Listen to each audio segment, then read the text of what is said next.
И здравейте, това е моята кандидатура за сървъра. Така, понеже не знаех какво да направя, реших да ви покажа. Да, точно сега решил стане нощ. Реших да ви покажа какво съм строил през времето, което съм играл. Така, той свят мина доста скоро и така, това първоначално тук ми беше мина. Така, тук някакви фермички съм правил. Тук това води нещо като езерцето ни. Така. Така, от тук отиваме към фермата за животни, която съм си направил. Супер експериментирах. И аз знаех какво да правя. Така, това тук е Enchanting Room. Тук разни работи енчантваме. И тем подобно. Това място го намерих тук и реших да построя вътре.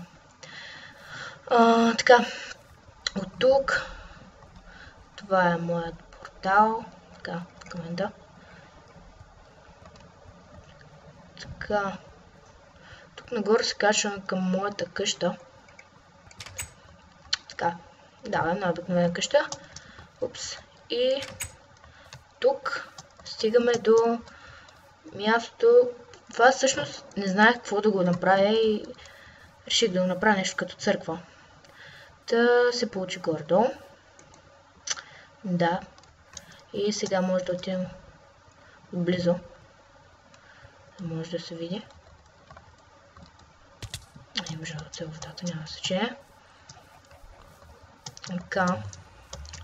Това е напълно survival свят. Без геймод, без нищо. Така, качваме се нагоре. Хайде. Добре, ето това е. Ето. Там се вижда нашата къща. И това е моята кандидатура.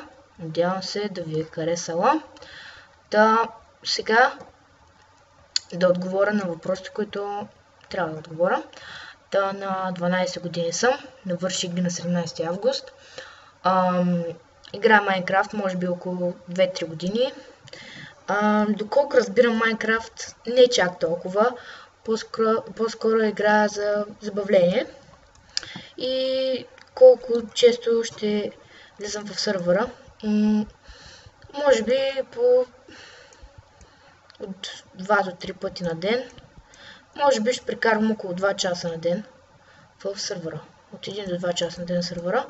А събота и неделя доста повече. Зависи когато имам време.